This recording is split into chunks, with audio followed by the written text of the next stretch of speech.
नमस्कार। मेरे इस YouTube चैनल में आप सभी लोगों का बहुत बहुत स्वागत है।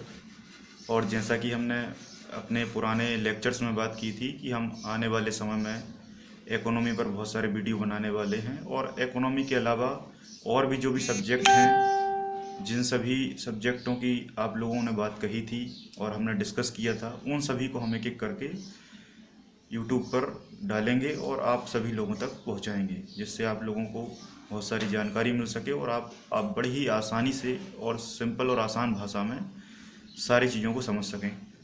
क्योंकि अभी लॉकडाउन की स्थिति है और इस स्थिति में सारा कुछ सेटअप घर पे ही अरेंज करना थोड़ा सा मुश्किल है। मैंने बहुत कोशिश की पर नहीं हो पाया, लेकिन इससे हमें कोई फ़र्क नहीं पड़ता। हमें तो बस पढ़ना है, कैसे भी करके अपनी कंटिन्यूटी को बरकरार रखना है। तो इन सभी चीज़ों से हमको कुछ नहीं है, बस मैं आपको किसी भी तरीके से पढ़ाऊँ, बस आपको वो सारी चीज़ें सुनना है, समझना है। जो भी डाउट हो वो आपको बेझिझक पूछना है ना। आप सभी लोगों को के पास मेरा नंबर भी है, तो जहाँ भी कोई डाउट आए या कोई भी कन्फ्यूजन हो तो आप बेझिझक उस चीज़ पर पूछ सकते हैं, या जिस संबंध में आप लोगों को वो चीज़ समझ में नहीं आई वो मुझे आप बताइए। मैं उस पर एक सेपरेट छोटा सा वीडियो बना के डाल दूंगा, जिससे वो सारा जो कन्फ्यूजन है वो सारा आपका दूर हो जाएगा और हम बढ़िया तरीके से उस विषय वस्तु को समझ पाएंगे। तो जल्दी से सभी लोग लाइव आ जाइए। Good morning. तो हम शुरुआत करते हैं हमारे सब्जेक्ट इकोनॉमी को। और इकोनॉमी में सबसे पहले मैं आपको बता दूं कि इकोनॉमी क्या है और इसमें हम क्या पढ़ते हैं। देखो, सामान्य तौर पर जो इकोनॉमी है, इस इकोनॉमी के पूरे सिलेबस में हमें कुछ फैक्टों पर भी बात करनी पड़ती है, कुछ नियमों की भी बात करनी पड़ती है, कुछ बेसिक पॉइंट भी देखने पड़ते हैं, कुछ इसका ऐतिहासिक जो परिदृश्य है उस पर भी हमको विचार करना होता है। और इसके साथ साथ सामान्य जीवन में जो इसका उपयोग है वो समझने के लिए सबसे ज़्यादा ज़रूरी है, और उससे भी बहुत सारे क्वेश्चन पूछे जाते हैं। तो इकोनॉमी को सामान्य तौर पर हिंदी में कहा जाता है अर्थशास्त्र। क्या कहा जाता है? अर्थशास्त्र। अर्थशास्त्र और अर्थव्यवस्था, इन दोनों में बेसिकली थोड़ा सा अंतर है दोनों एक ही चीज़ें, दोनों एक ही विषय से संबंधित हैं, बस थोड़ा सा अंतर इन दोनों में है, अर्थशास्त्र और अर्थव्यवस्था। अर्थशास्त्र में आर्थिक गतिविधियों के जो नियम हैं, जो सिद्धांत हैं, उन सभी का अध्ययन किया जाता है, और उन सभी नियम और सिद्धांतों का जो प्रैक्टिकली यूज़ है, प्रैक्टिकली उपयोग है, वो हम अर्थव्यवस्था में करते हैं। अर्थव्यवस्था प्रत्येक कंट्री की अलग अलग हो सकती है ना। जैसे चीन की अर्थव्यवस्था, भारत की अर्थव्यवस्था, रूस की अर्थव्यवस्था, जापान की अर्थव्यवस्था, यूएसए की अर्थव्यवस्था। तो इन सभी अर्थव्यवस्थाओं में कुछ ना कुछ अंतर है ना। सभी देश अपनी अर्थव्यवस्था को अलग अलग तरीके से संचालित और रेगुलेट करते हैं, है ना, जिसके कारण उस देश का नाम उस अर्थव्यवस्था के सामने लग जाता है। अर्थव्यवस्था या अर्थशास्त्र की हम बात करें तो सबसे पहले इसको एडम स्मिथ नामक व्यक्ति द्वारा अपनी पुस्तक वेल्थ ऑफ नेशन के द्वारा समझाया गया था। वेल्थ ऑफ नेशन जो बुक है एडम स्मिथ की, ये 1776 में लॉन्च हुई थी, और इसमें उन्होंने बताया था कि अर्थव्यवस्था या अर्थशास्त्र धन का विज्ञान है। क्या है? धन का विज्ञान है।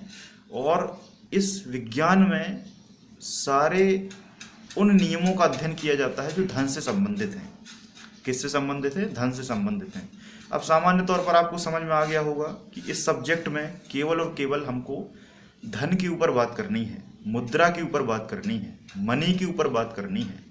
मनी का नाम सुनते ही आप लोगों के दिमाग में आ गया होगा कि ये काफ़ी इंटरेस्टिंग चीज़ है और इसको समझना काफ़ी ज़रूरी है। क्योंकि दैनिक जीवन में आप जितनी भी चीज़ें खरीदते हैं, जितनी भी चीज़ें बेचते हैं, या कहीं से भी कोई परचेज़ करते हैं या कुछ भी करते हैं, उसमें कुछ ना कुछ धन का ज़रूर से ज़रूर उपयोग होता है, और उसमें कहीं ना कहीं बहुत सारे अर्थव्यवस्था या अर्थशास्त्र के नियम और गतिविधियां होती हैं, जिसके आधार पर उसका अध्ययन करना ज़रूरी होता है। तो सबसे पहले हम आज बात करेंगे कि जो अर्थव्यवस्था है वो किस तरीके से रेगुलेट होती है और किस तरीके से इसका संचालन किया जाता है। अर्थव्यवस्था या सामान्य तौर पर धन के विज्ञान में धन से जुड़ी हुई बहुत सारी चीज़ों को एक क्रम या एक सीक्वेंस में समझा जाता है, जिसमें बहुत सारी चीज़ें मैं आपको समझाऊंगा कि राष्ट्रीय आय क्या है, जीडीपी क्या है, बैंकिंग सिस्टम क्या है, मुद्रा क्या है, बैंक किस तरीके से काम करता है, महंगाई कब बढ़ती है ना, सस्ती का दौर कब आता है, मंदी का दौर कब आता है ना, काला धन क्या है, सफ़ेद धन क्या है, ये कैसे बनता है, परिभाषा क्या है ना, कृषि क्षेत्र क्या है, कृषि क्षेत्र या सर्विस सेक्टर क्या है, सर्विस सेक्टर के बाद इंडस्ट्रियल सेक्टर क्या है, ये एक दूसरे से किस तरीके से इंटरलिंक हैं, कैसे काम करते हैं, जीएसटी क्या है, जीएसटी किस तरीके से लगाया जाता है, और जो जीएसटी इतना बड़ा टैक्स है ये विश्व का सबसे बड़ा टैक्स सुधार है या कर सुधार है, ये कैसे काम करता है इसके बारे में हम बात करेंगे, है ना। तो बहुत सारे टॉपिक हैं, है ना। बैंक के ऊपर भी मैं बहुत अच्छा टॉपिक बना के डालूंगा, जिससे आपको बैंकों के जितने भी डाउट हैं वो बड़े ही आसानी से क्लियर हो जाएंगे। सामान्य तौर पर व्यक्तियों को वो चीज़ें पता नहीं होती जो आपको यहाँ से पता चलेंगी। मैं आपको एक एक चीज़ बिल्कुल क्लियर करूँगा। तो सबसे पहले अर्थव्यवस्था के सारे नियमों और सिद्धांतों को पढ़ने से पहले मैं आपको केवल और केवल धन के बारे में बताना चाहूँगा। वास्तविक तौर पर आप लोग सोचते होंगे कि धन क्या है ना, क्योंकि इकोनॉमी या अर्थव्यवस्था में हम केवल और केवल धन पे बात करेंगे, केवल और केवल मुद्रा पे बात करेंगे, मनी पे बात करेंगे। मनी की जितनी भी पॉलिसी होंगी, मनी जहाँ जहाँ इंटरलिंक करेगा, जहाँ जहाँ इसका यूज़ होगा, जितने भी नियम और सिद्धांत इसके ऊपर होंगे, उन सभी का अध्ययन मुद्रा पे ही होगा, धन पे ही होगा, है ना। तो उन नियमों को पढ़ने से पहले हमें धन की परिभाषा क्लियर होनी चाहिए, है ना।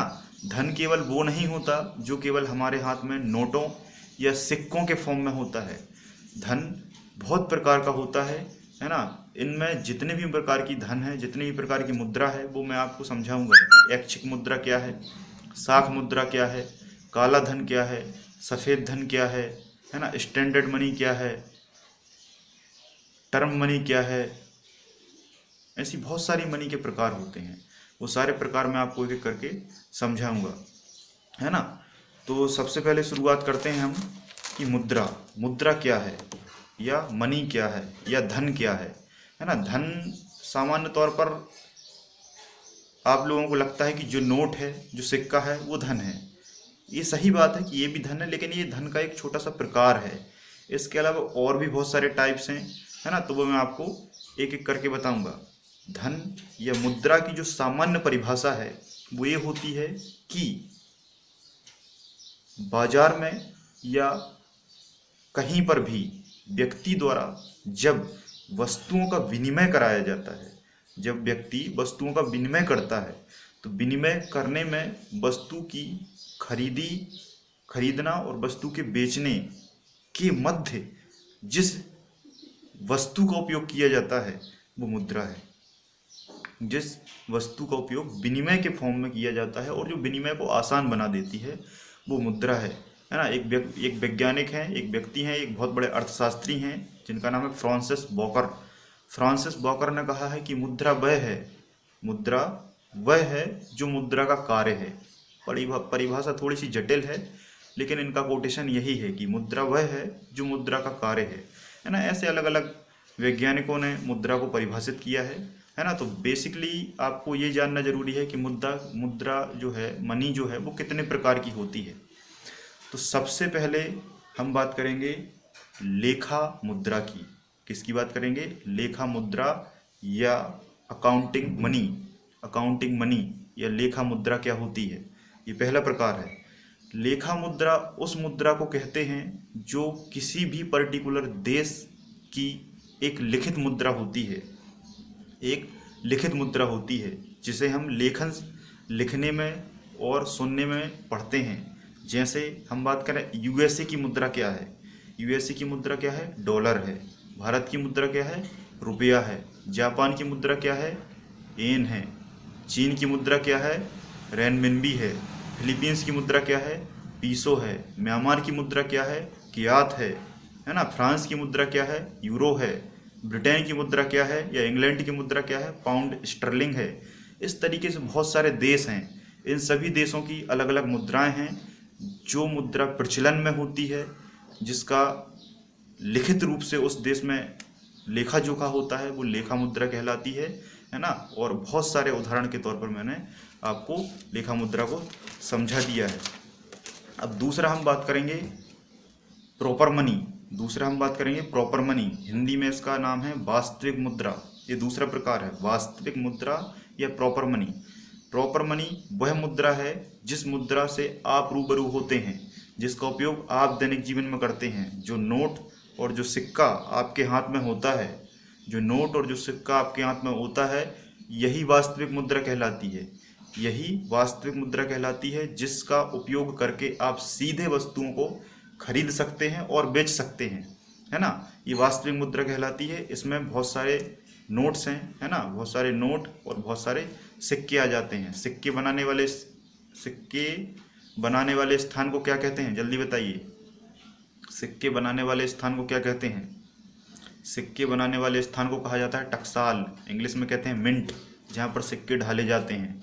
ठीक है ना। भारत में सबसे पहले टकसाल मुंबई में बनाई गई थी, है ना, और अब बहुत सारी जगह बनाई जा चुकी है। अब नोएडा और हैदराबाद में भी टकसाल बन चुकी है, जहाँ पर आपके भारतीय सिक्के बनाए जाते हैं। ठीक है। और भारतीय जो नोट हैं उनको कहाँ बनाया जाता है? नासिक में बनाया जाता है। ठीक है। नासिक के अलावा कलकत्ता में भी बनाया जाने लगा है। कलकत्ता के अलावा आपका जो मध्य प्रदेश है, देवास करेंसी प्रिंटिंग प्रेस, तो देवास में भी नोटों की छपाई होती है। ठीक है। तो इस तरीके से नोट बनाए जाते हैं। नोट भारत में अलग अलग प्रकार से हैं, है ना। 5 का नोट है, 10 का नोट है, 500 का नोट है, 50 का नोट है। तो आप एक क्वेश्चन बताइए कि भारत में जो आरबीआई है वो कितने तक का नोट छाप सकती है? आरबीआई जो है वो कितने तक का नोट बना सकती है, जल्दी बताइए।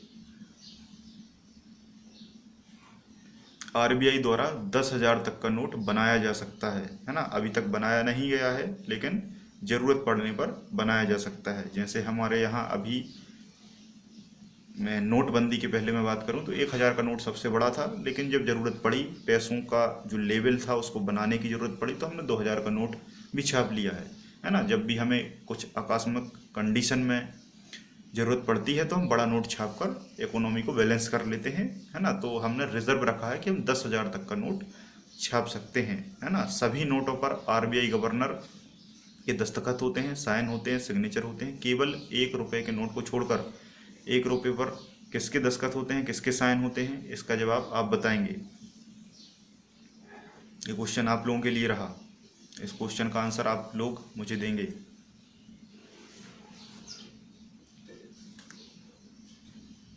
चलिए बताइए। 1 रुपये पर वित्त सचिव या फाइनेंस सेक्रेटरी के दस्तखत होते हैं, साइन होते हैं। ठीक है। चलिए नेक्स्ट हमारी जो मुद्रा है वो है ऐच्छिक मुद्रा। क्या है? ऐच्छिक मुद्रा, या इसी को हम साख मुद्रा भी कहते हैं, है ना, ऑप्शनल मनी, साख मुद्रा। ऐच्छिक मुद्रा वो मुद्रा होती है, ऐच्छिक मुद्रा वह मुद्रा होती है जिसमें 2 व्यक्तियों में एक जो व्यक्ति है, उस व्यक्ति की इच्छा के आधार पर वो मुद्रा का प्रकार डिफाइन किया जाता है ना। जैसे मान लो मैं हूँ, है ना, आप मुझे कुछ बेच रहे हैं, है ना, आप मुझे कुछ बेच रहे हैं, और जब आपने मुझे कुछ बेचा तो कुछ ना कुछ मैं आपको पैसे दूंगा। तो आपने कहा कि भाई मैं पैसे नहीं लूँगा। आपने मुझे कुछ दिया, मैंने आपको पैसे देने की बात कही कि मैं आपको इस वस्तु का इतना पैसा दूंगा, लेकिन आपने कहा कि मैं पैसे नहीं लूँगा, मैं कुछ और लेना चाहता, मुझे सोना चाहिए, मुझे चांदी चाहिए, मुझे प्लेटिनम चाहिए, है ना, मुझे कुछ और पेपर्स चाहिए, है ना, हुंडी वगैरह आती हैं, आपने देखा होगा, बैंकिंग के स्टाम्प रहते हैं, बैंकिंग पेपर रहते हैं, शेयर्स मार्केट रहते हैं, है ना, प्रतिभूतियाँ रहती हैं। तो बहुत सारी चीज़ें हैं जो विनिमय का साधन बन सकती हैं। तो जिस व्यक्ति की जो इच्छा होती है, है ना, और उस इच्छा के आधार पर जब विनिमय होता है तो वो ऐच्छिक मुद्रा कहलाती है या साख मुद्रा कहलाती है। जैसे बैंक ड्राफ्ट हो गया, है ना, हुंडी हो गया, है ना, और प्रतिभूतियाँ हो गया, है ना, ऐसी बहुत सारी चीज़ें हो सकती हैं, है ना। नेक्स्ट जो प्रकार है वो है सांकेतिक मुद्रा। सांकेतिक मुद्रा या टोकन मनी। सांकेतिक मुद्रा या टोकन मनी। सांकेतिक मुद्रा वह मुद्रा होती है, सांकेतिक मुद्रा वह मुद्रा होती है जिस मुद्रा में उस मुद्रा का निर्माण सस्ती धातु से हुआ हो, उस मुद्रा का निर्माण सस्ती धातु से हुआ हो, जबकि उसका रिप्रेजेंटेटिव वैल्यू उससे ज़्यादा है। रिप्रेजेंटेटिव वैल्यू उससे ज़्यादा है। समझ में नहीं आया? अब सिंपल और आसान भाषा में समझिए। एक सिक्का है, एक सिक्का है 10 रुपये का। एक सिक्का है 10 रुपये का। सिक्का 10 रुपये का है जबकि सिक्का बना 1 रुपये में है। समझ में आया? जब सिक्का बना 1 रुपये में है, मतलब उसका जो लागत है, लागत मूल्य 1 रुपये आया है और उसकी जो वास्तविक मुद्रा है उस पर 10 रुपये अंकित है। तो इस तरीके की मुद्रा टोकन मुद्रा कहलाती है या सांकेतिक मुद्रा कहलाती है ना। सांकेतिक मुद्रा बहुत सारे व्यक्तियों ने चलवाई थी पुराने ज़माने में। अगर हम बात करें तो मोहम्मद बिन तुगलक है ना, जिसने 2 कानी सिक्का चलवाया था। 2 कानी सिक्का चलवाया था, है ना, जिसमें जीतल वगैरह सिक्के थे, है ना। और इसके बारे में जियाउद्दीन बर्नी और फरिश्ता जैसे बहुत सारे इतिहासकारों ने इस पर प्रकाश डाला है। ठीक है, तो नेक्स्ट प्रकार की हम बात करते हैं स्टैंडर्ड मनी। नेक्स्ट बात करते हैं स्टैंडर्ड मनी या प्रमाणिक मुद्रा। प्रमाणिक मुद्रा वह मुद्रा होती है जिस मुद्रा का लिखित रूप और निर्माण रूप बराबर होता है ना। दोनों क्या होते हैं? बराबर होते हैं। वो स्टैंडर्ड मुद्रा कहलाती है। आसान भाषा में समझिए, जैसे 10 रुपये का सिक्का है, 10 रुपये का सिक्का है और 10 रुपये में ही बना है, 10 रुपये में ही बना है, तो वो क्या हो जाएगा? स्टैंडर्ड मनी हो जाएगी। जैसे आप किसी भी मुद्रा को ले सकते हैं, है ना। ये डिपेंड करता है बनाने वाले के ऊपर। वो अगर एक सिक्का बनाता है, उस पर जितना अंकित है उसकी लागत मूल्य भी उतना ही हो, वो स्टैंडर्ड मनी कहलाती है। नेक्स्ट आता है प्लास्टिक मनी। नेक्स्ट आता है प्लास्टिक मनी, है ना। अब आप सोचेंगे प्लास्टिक मनी कहाँ से आ गया? प्लास्टिक भी कोई मनी है? जी हाँ, बिल्कुल। जो आपका ATM है, जो आपका डेबिट कार्ड है, आज आप उठा के देखना, ये आपका ATM card, debit card, credit card, है ना, ये सब किस चीज़ के बने हुए हैं? तो ये सब प्लास्टिक के बने होते हैं। और ये प्लास्टिक के बने होते हैं और ये आपको सीधा मुद्रा से जोड़ते हैं, सीधी आपको मुद्रा प्राप्त करा देते हैं, है ना। इसलिए इनको क्या कहा जाता है? प्लास्टिक मनी कहा जाता है। सीधा क्वेश्चन आता है कि प्लास्टिक मनी निम्नलिखित में से है, ठीक, तो वहाँ आप क्या टिक करेंगे? Credit card, ATM card, debit card, जो भी ऑप्शन में वहाँ पर हो। और ऐसा कभी भी नहीं होगा कि ये तीनों ऑप्शन में रहें, ऐसा कभी नहीं हो सकता। एग्जाम बोर्ड इतना बेवकूफ़ नहीं है ना। तो बिल्कुल आप ध्यानपूर्वक इसको समझिए। नेक्स्ट आता है नियर मनी। नेक्स्ट आता है नियर मनी या नज़दीकी मुद्रा, है ना। नज़दीकी मुद्रा, नज़दीकी मुद्रा उस मुद्रा को कहते हैं जो मुद्रा आसानी से मार्केट में क्या हो जाए? आपकी वास्तविक मुद्रा में तब्दील हो जाए, आपकी वास्तविक मुद्रा या मान्य मुद्रा में बदल जाए, है ना। जैसे आप सोना रखे हुए हैं, सोने को आप मार्केट में लेके जाएंगे, आपको तुरंत वो वास्तविक मुद्रा दे देगा। सोना लेकर आप ब्रिटेन में जाएंगे, पापुआ न्यू गिनी में जाएंगे, अल्जीरिया जाएंगे, जापान जाएंगे, टोक्यो जाएंगे, कहीं भी जाएंगे तो उस सोने को आप देंगे तो आपको वहाँ की मुद्रा तुरंत वो आपको दे देगा, है ना। तो ये मुद्रा क्या कहलाती है? नियर मुद्रा कहलाती है ना। नज़दीकी मुद्रा कहलाती है। इसमें सोना, चांदी, प्लेटिनम, तांबा, इसमें बहुत सारी धातुएं आती हैं और धातुएं कहीं भी बेची जा सकती हैं और इसको आप उस जगह की वास्तविक मुद्रा में कन्वर्ट कर सकते हैं। नेक्स्ट आती है हॉट मनी, गर्म मुद्रा। नेक्स्ट आती है हॉट मनी या गर्म मुद्रा। अब आप कहेंगे ये क्या है गर्म मुद्रा? ये इकोनॉमी के बहुत सारे टर्म हैं जो आपको समझना पड़ेगा। गर्म मुद्रा वह मुद्रा होती है जो दूसरे देश के लिए आसानी से उपलब्ध नहीं होती, है ना। जैसे सामान्य भाषा में मैं आपको समझाऊं कि जैसे भारत के लिए गर्म मुद्रा क्या है? USA की मुद्रा, डॉलर। भारत के लिए गर्म मुद्रा क्या है? डॉलर है। क्यों है? क्योंकि रुपए से ज़्यादा डॉलर की कीमत है। रुपए से ज़्यादा डॉलर की कीमत है। समझ में आ रहा है ना। और अगर मैं बात करूं कि नेपाल के लिए गर्म मुद्रा क्या है, तो नेपाली रुपये के लिए भारतीय रुपया गर्म मुद्रा है, क्योंकि नेपाली रुपया हमारे भारतीय रुपये से भी कमज़ोर है।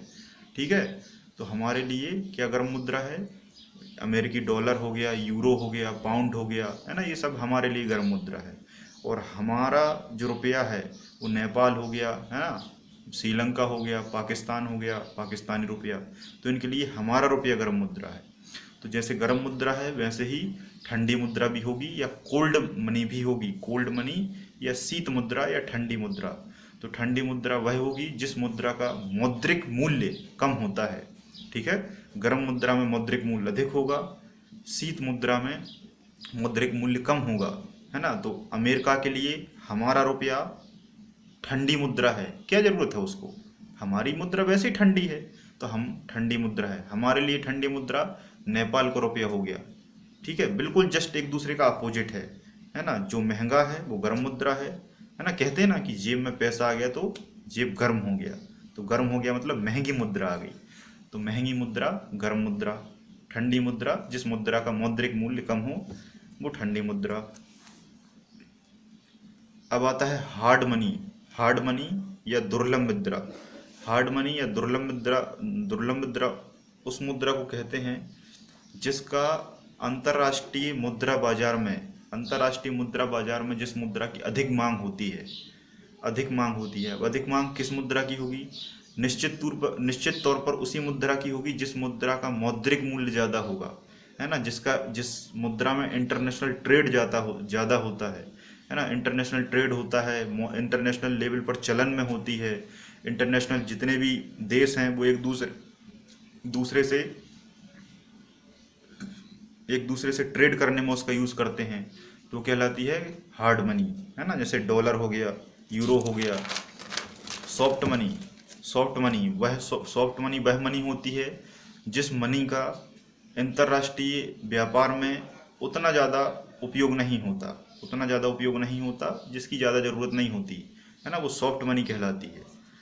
नेक्स्ट आता है कॉशन मनी या जमानती मुद्रा या जमानती धन, है ना। वह धन जो किसी भी फील्ड में, किसी भी डिपार्टमेंट में, कहीं भी कोई भी दायित्व पूरा करने के लिए जमानत राशि के तौर पर रख लिया जाता है ना। जैसे आप लोगों ने कॉलेज वगैरह में एडमिशन लिया होगा, तो कॉलेज में जब एडमिशन लिया होगा तो जो फीस है आपकी, वो फीस तो अलग ली ही होगी, उसके साथ साथ एक जमानत राशि भी ली होगी, है ना, कि भाई आप किसी भी प्रकार से कोई भी गलत एक्टिविटी करते हैं तो उस जमानत राशि में आपकी राशि काट ली जाएगी। जैसे आप रूम किराए पर लेते हैं तो आपसे कुछ एडवांस जमा कराया जाता है अगले महीने का, तो वो जमानती राशि या कॉशन मनी कहलाती है ना। नेक्स्ट आता है कॉल मनी, है ना। 3 मनी है, ये बैंकिंग से संबंधित हैं। तीनों को पैरेलल समझिए, एक सीक्वेंस में समझिए। कॉल मनी, नोटिस मनी और टर्म मनी। इनके नाम भी इंग्लिश में ऐसे ही हैं, कॉल मनी, नोटिस मनी और term money. Call money, notice money और टर्म मनी, पहले नाम याद कर लीजिए। इन तीनों का कार्य एक ही है, बस इनका समय अंतराल अलग अलग है। ठीक है, जब कोई बैंक किसी अन्य बैंक या अन्य संस्था से एक दिन के लिए जो मुद्रा लेता है, एक दिन मतलब 24 घंटे के लिए मुद्रा लेता है, तो वह कॉल मनी है। क्लियर हुआ बात। एक बैंक दूसरे बैंक से एक दिन के लिए जो मनी लेता है वो कॉल मनी है। जब एक बैंक दूसरे बैंक से 1 से 14 दिन के लिए मुद्रा लेता है तो वह नोटिस मनी कहलाता है। तब वह नोटिस मनी कहलाता है 14 दिन के लिए, है ना। 1 से 14 दिन के लिए, 1 दिन के लिए लोगे तो कॉल मनी है, 1 से 14 दिन के लिए लोगे तो नोटिस मनी है, और 14 दिन से 1 साल तक के लिए लोगे तो वो टर्म मनी कहलाती है। ठीक है, अब ये बैंक के लिए होता है, ये सब हमारे सीधे संपर्क में नहीं है, इसलिए हमें इसकी कम जानकारी होती है। लेकिन यहाँ पर मैं आपको बताऊंगा कि आखिर बैंकिंग सिस्टम किस तरीके से काम करता है। बैंकिंग सिस्टम में जब आर्थिक मंदी आती है, बैंक के पास पैसा कम होता है, बैंक पैसा नहीं जुटा पाता है ना। आप लोगों ने कई बार देखा होगा कि एटीएम में पैसा नहीं होता, बैंक आप जाते हैं, बैंक में पैसा नहीं होता, तो वो बहुत सारी बातें कहकर आपको बैंक से कहते हैं कि जाइए, कल आइए या परसों आइए, है ना। तो वो इसी कारण कहते हैं कल आइए, मतलब हम कौन सी मनी लेंगे, कॉल मनी लेंगे। किससे लेंगे? किसी दूसरे बैंक से, दूसरे संस्था से कांटेक्ट करेंगे कि भाई 1 दिन के लिए ले दो, कॉल मनी है। 1 से 14 दिन के लिए ले लो, नोटिस मनी है ना। और 14 से 1 साल के लिए दे दो, तो वो हमारी कौन सी मनी होगी? वो हमारी होगी टर्म मनी। क्लियर है ना। अब अंतिम बात करते हैं हम ब्लैक मनी पर, जिसके कारण आज जो सारा देश है वो बहुत ही ज़्यादा ये सोच रहा है कि किस तरीके से काला धन वापस आएगा, है ना। अभी आपने मोदी जी की बातें भी सुनी होंगी, है ना। बहुत सारे बुद्धिजीवियों ने भी इस पर प्रकाश डाला होगा, है ना। तो काला धन कर करके आप लोगों के कान पका दिए होंगे। बहुत तरीके की तमाम तरीके की बातें आपने काले धन पर सुनी होंगी, है ना। तो काला धन क्या है, क्या होता है, कैसे बनता है, और इसे सफ़ेद धन में कैसे किया जाता है, ऐसा हो पाता है कि नहीं हो पाता, और होता है तो किस तरीके से होता है। आज आपको बिल्कुल क्लियर कट समझ में आएगा कि काला धन या ब्लैक मनी क्या होता है। काले धन को इंग्लिश में कहा जाता है ब्लैक मनी, ठीक है। इसका एक और नाम है डर्टी मनी, एक और नाम है डर्टी मनी। डर्टी मनी अगर लिखा आता है तो उसका मतलब भी काला धन होता है ना। इसका एक और नाम है गंदी मुद्रा। गंदी मुद्रा, काला धन, ब्लैक मनी, डर्टी मनी, एक ही बात है ना। तो ब्लैक मनी उस मनी को कहते हैं, उस धन को कहते हैं जिस धन का कोई भी लेखा जोखा नहीं होता। वह धन को कहते हैं जिसका भारत सरकार, है ना, भारत सरकार या भारत का जो भी फाइनेंस विभाग है, उस विभाग में, वित्त विभाग में उस मुद्रा का कोई भी लेखा जोखा नहीं होता। उसको हम क्या कहते हैं? ब्लैक मनी कहते हैं। या वह मुद्रा जिस मुद्रा पर टैक्स नहीं दिया जाता, वह क्या कहलाती है? काली मुद्रा कहलाती है, ब्लैक मनी कहलाती है। उदाहरण के तौर पर समझिए, जैसे मुझे 100 रुपये दिए गए, मुझे 100 रुपये दिए गए, और सरकार को रिप्रेजेंट करते वक्त मैंने बताया कि मुझे 90 रुपये मिले और 10 रुपये मैंने बचा लिए। तो 90 रुपये जो मैंने बताया सरकार को, जिस पर मैंने टैक्स दिया, वो 90 रुपये सफ़ेद मुद्रा है ना। और जो 10 रुपये मैंने बचा लिए, जिस पर टैक्स नहीं दिया और जिसको सरकार को मैंने लेखा जोखा नहीं दिया, वो 10 रुपये काले धन में क्या हो गए? कन्वर्ट हो गए, ठीक है। काले धन में क्या हो गए? कन्वर्ट हो गए। अब क्वेश्चन आता है कि काले धन से बनी अर्थव्यवस्था को क्या कहा जाता है? काले धन से बनी अर्थव्यवस्था को क्या कहा जाता है? आप ये निश्चित तौर पर जानते हैं कि भारत में इतना ज़्यादा करप्शन है, इतना ज़्यादा भ्रष्टाचार है कि आज हर एक दूसरा व्यक्ति भ्रष्टाचार से ग्रसित है। और जब भ्रष्टाचार से ग्रसित है तो उसके पास कहीं ना कहीं निश्चित तौर पर जाने अनजाने में काला धन उसके पास पहुंच जाता है और उसको समझ में भी नहीं आता। और उस काले धन से जो पूरा एक चक्र तैयार होता है अर्थव्यवस्था को, उस चक्र को क्या कहा जाता है? उस चक्र को कहा जाता है समांतर अर्थव्यवस्था। तो कभी भी आपसे क्वेश्चन पूछा जाए कि काली मुद्रा या ब्लैक मनी से बनी अर्थव्यवस्था क्या कहलाती है? समांतर अर्थव्यवस्था कहलाती है, समांतर अर्थव्यवस्था कहलाती है। और सफ़ेद मनी या वाइट मनी से बनी अर्थव्यवस्था वास्तविक अर्थव्यवस्था कहलाती है, रियल इकोनॉमी कहलाती है। क्या कहलाती है? रियल इकोनॉमी कहलाती है। तो इस तरीके से आपको ये क्वेश्चन समझ में आ गया होगा कि आखिर काला धन क्या है या ब्लैक मनी क्या है। अगर ब्लैक मनी में कोई भी डाउट हो तो आप फिर से इस पर पूछ सकते हैं, जो भी आपको समझ में आया हो या ना आया हो, ठीक है। तो अब आपके दिमाग में देखो, सिंपल और आसान भाषा में, वह धन जिसका लेखा जोखा ना हो, जिसका लेखा जोखा ना हो। जितना भी रुपया है, जितना भी धन है, ये जारी होता है आरबीआई से। आरबीआई से जारी हुआ, जारी होने के बाद अगर आरबीआई के पास इसका लेखा जोखा नहीं है तो वो काला धन है, जिसका है वो सफ़ेद धन है। सीधा सा कॉन्सेप्ट। या फिर जिस धन पर आप टैक्स नहीं दे रहे वो काला धन में तब्दील हो जाता है, जिस पर आपने टैक्स दिया है वो सफ़ेद धन या वाइट मनी कहलाता है। अब काले धन को सफ़ेद धन में कुछ लोग बदलने का प्रयास करते हैं, कुछ लोग बदलने का प्रयास करते हैं और अलग अलग प्रकारों से इसको बदला जाता है ना। कैसे बदला जाता है, इन सभी चीज़ों पर हम अब चर्चा करेंगे। तो सबसे पहले काले धन को सफ़ेद धन में बदलने की प्रक्रिया को क्या कहते हैं? इस प्रक्रिया को कहा जाता है मनी लॉन्ड्रिंग, है ना। कई बार आपने सुना होगा मनी लॉन्ड्रिंग करते वक्त, है ना, ये व्यक्ति फंस गया, इस व्यक्ति को इतनी सज़ा हो गई, है ना, आज इसको गिरफ्तार किया गया। मनी लॉन्ड्रिंग जो शब्द आपको ने पेपर में भी कई बार पढ़ा होगा, न्यूज़पेपर में, अखबार में। तो जो मनी लॉन्ड्रिंग है वो मनी लॉन्ड्रिंग इसी को कहा जाता है। मनी लॉन्ड्रिंग में बहुत सारे अधिकारियों के पास या बहुत सारे व्यक्तियों के पास काला धन आ जाता है और उस काले धन को सफ़ेद धन में वो कई प्रकार से बदलते हैं और उस बदलने के चक्कर में वो अलग अलग विधियों को अपनाते हैं और यही प्रोसेस कहलाती है क्या? यही प्रोसेस कहलाती है मनी लॉन्ड्रिंग। अब मनी लॉन्ड्रिंग कितने तरीके से किया जा सकता है? मनी लॉन्ड्रिंग को 3 तरीके से किया जा सकता है। मनी लॉन्ड्रिंग करने की 3 विधियां हैं या 3 मेथड हैं। सबसे पहली मेथड है लेयरिंग। सबसे पहली मेथड क्या है? लेयरिंग। दूसरी क्या है? दूसरी है इंट्रीगेशन। दूसरी क्या है? इंट्रीगेशन। और तीसरी क्या है? प्लेसमेंट। तीसरी क्या है? प्लेसमेंट। अब ये तीनों शब्द मैंने आप लोगों को बताए, लेकिन आपको समझ में कुछ भी नहीं आया, है ना, तो घबराइए मत, एक एक को हम समझते हैं। 3 प्रकार से हम क्या कर सकते हैं? काले धन को सफ़ेद धन में बदल सकते हैं। सबसे पहला है प्लेसमेंट। प्लेसमेंट या स्थापन नियोजन। स्थापन नियोजन ये आपको थोड़ा सा समझ में ऐसे नहीं आएगा, आप प्लेसमेंट ही याद रखें बस। इसका सीधा सा मतलब है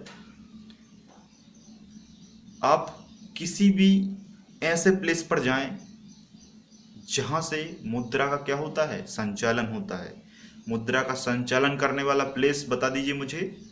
मुद्रा का संचालन करने वाला प्लेस है बैंक, है ना। बैंक ही एक ऐसा साधन है, वित्तीय संस्था है जो आपके क्या करती है? धन का लेखा जोखा रखती है। तो आप बैंक जाइए, बैंक में अधिकारियों से मिलिए और अधिकारियों से मिलने के बाद आप उनके द्वारा अपने धन को, अपने काले धन को सफ़ेद धन में अगर बदल लेते हैं, ठीक है, तो वो क्या कहलाता है? वो कहलाता है प्लेसमेंट, है ना। सीधा सा इसका अर्थ है किसी भी वित्तीय संस्था, किसी भी वित्तीय संस्था या वित्तीय संस्था के व्यक्ति द्वारा आप काले धन को सफ़ेद धन में अगर कन्वर्ट कर लेते हैं तो वो प्लेसमेंट कहलाता है, ठीक है। दूसरा आता है लेयरिंग। दूसरा आता है लेयरिंग या स्तरीकरण। स्तरीकरण में क्या होता है? काला धन जो है वो काले धन को आप बहुत सारे अकाउंट में आप डाल के क्या कर देते हैं? उसको सफ़ेद धन में बदल देते हैं। बहुत सारे अकाउंट में डाल के, जब देखो अब आपके दिमाग में आ रहा होगा कि बहुत सारे अकाउंट में हम कैसे डाल सकते हैं। बहुत सारे अकाउंट में देखो, जब आप एक अकाउंट में बहुत सारा पैसा डालेंगे, एक अकाउंट में बहुत सारा पैसा डालेंगे तो निश्चित तौर पर वो ब्लैक मनी के रूप में प्रदर्शित होगा। लेकिन जब उसको लेयर के माध्यम से अलग अलग अकाउंट्स में आप ट्रांसफ़र करेंगे तो वो कहीं ना कहीं इस पर बिल्कुल भी प्रभाव नहीं डालेगा और वो डायरेक्टली मनी लॉन्ड्रिंग के आधार पर क्या हो जाएगा? कन्वर्ट हो जाएगा। समझ में आया लेयरिंग क्या है ना। लेयरिंग मतलब उस मुद्रा के बहुत सारे लेयर्स बना देना और लेयर्स के माध्यम से उसको अलग अलग अकाउंट्स में ट्रांसफ़र कर देना, और जब थोड़ा पैसा जाएगा तो सरकार उस पर लेखा जोखा नहीं रख पाएगी। मतलब ये नहीं कहेगी कि इसका टैक्स दो, थोड़ा सा पैसा आया है तो कैसे टैक्स ले सकते हैं, है ना। तो वो क्या हो जाता है? वाइट मनी में बदल जाता है। और तीसरा आता है समाकलन या इंटीग्रेशन। इंटीग्रेशन में क्या किया जाता है कि आपके पास बहुत सारा काला धन है, उस काले धन से आपने बहुत सारी प्रॉपर्टी खरीद ली। आपने क्या कर ली? कैश में प्रॉपर्टी खरीद ली, आपके नाम पर, आपके भाई के नाम पर, आपकी बहन के नाम पर, आपकी बेटे के नाम पर, आपकी पुत्री के नाम पर, आपके नाती के नाम पर, अलग अलग नाम से आपने प्रॉपर्टी खरीद ली। वो सारा धन कैश के रूप में आपने दे दिया, आपकी प्रॉपर्टी बन गई और वो सारी मुद्रा काले धन से सफ़ेद धन में तब्दील हो गई। क्लियर है? अब आपके दिमाग में आता होगा कि इस तरीके से जब सफ़ेद धन बन जाता है, जब काला धन इस तरीके से सफ़ेद धन में तब्दील हो जाता है, तो इसको रोका क्यों नहीं जा सकता? इसकी रोकने की कोई विधि हो? तो ऐसा आज तक संभव नहीं हुआ। काले धन मापने की कोई विधि नहीं है, काले धन मापने की कोई विधि नहीं है। बहुत प्रयास किया गया लेकिन इसको पूर्णतः डिफाइन नहीं किया जा सका, है ना। एक व्यक्ति थे जिनका नाम था सूरजभान गुप्ता। सूरजभान गुप्ता के द्वारा 1992 में काले धन को मापने की कोशिश की गई थी। अभी तक भारत में केवल एक ही ऐसा व्यक्ति है, सूरजभान गुप्ता। उनके द्वारा 1992 में काले धन को मापने की कल्पना की गई थी, लेकिन वो भी इसमें कोई वास्तविक या रियल मेथड यूज़ नहीं कर पाए थे। बस मोटी तौर पर उन्होंने कहा था कि भारत में लगभग 51,000 करोड़ काला धन मौजूद है 1992 में। फिर इसी के आधार पर 1995 में संसदीय कमेटी ने भी ऐसा ही मोटा अनुमान लगाकर कहा कि भारत में लगभग आज की युग में 3 लाख करोड़ क्या है, 3 लाख करोड़ काला धन है या ब्लैक मनी उपस्थित है। तो नरेंद्र मोदी जी की सरकार ने 2014 के बाद जब सरकार बनी तब उन्होंने सोचा कि यार इतना सारा धन जब काला धन है तो क्यों ना इसको वापस लाया जाए, और हर एक गरीबों के अकाउंट में इस पैसे को क्या किया जाए, ट्रांसफ़र किया जाए। जब ऐसा करने का सोचा, है ना, तो इसमें एक ही कॉन्सेप्ट निकल के आया, ब्लैक मनी का निवारण या काले धन का निवारण। तो काले धन का जो निवारण है वो कुछ प्रकारों से हो सकता है। जैसे सबसे पहले तो आप जितना भी धन है उस पर टैक्स लगा दीजिए।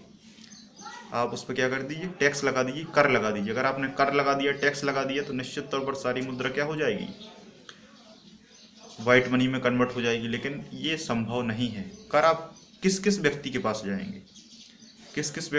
जाएंगे कि यार ये आपने कूलर लिया, या आपने पंखा लिया, या आपने फ्रिज लिया, तो इसका आप बिल बताइए मुझे, किस दुकान से खरीदा, है ना। तो इतने अधिकारी हैं भारत में, इतने डिपार्टमेंट हैं, है ना। उससे ज़्यादा तो हमारे यहाँ जनसंख्या है ना, और उससे ज़्यादा परचेसिंग कैपेसिटी है ना। तो एक एक व्यक्ति के पास जाकर एक एक चीज़ का बिल ले पाना और उस पर उस टैक्स को कलेक्ट कर पाना बहुत ही मुश्किल होता है। इसलिए ब्लैक मनी का स्तर दिन ब दिन बढ़ता जा रहा है। दूसरा निवारण है मनी लॉन्ड्रिंग पर रोक। मनी लॉन्ड्रिंग पर रोक लगा दो तो सारा जो भी धन है वो डायरेक्टली कन्वर्ट हो जाएगा, किसमें, वाइट मनी में। लेकिन ये भी संभव नहीं है, क्योंकि सबसे पहले इसको पहचानना ज़रूरी होता है, और पहचानना ही इसकी सबसे बड़ी मुश्किल जड़ है, जिसको हम समझ ही नहीं सकते कि मनी लॉन्ड्रिंग कब और कैसे हुई। क्योंकि जब कोई व्यक्ति डायरेक्ट प्रॉपर्टी अपने नाम पर या बहुत सारे व्यक्तियों के नाम पर खरीद लेता है, तो जब ये ज़्यादा मात्रा में होता है तभी ये संभव हो पाता है कि हम उसको समझ पाएँ, है ना। और इसका सबसे और कारगर जो उपाय है वो है विमुद्रीकरण या डिमोनेटाइजेशन या नोटबंदी अगर आप करते हैं तो जितना भी पैसा आपने मार्केट में बना के दिया है वो सारा पैसा आपका रिटर्न हो जाता है, और रिटर्न हो जाने के बाद वो सरकार के पास होता है, और सरकार के पास उसका लिखित लेखा जोखा होता है, और वो लिखित लेखा जोखा होने के कारण वो सारा काला धन सफ़ेद धन में कन्वर्ट हो जाता है। ठीक है।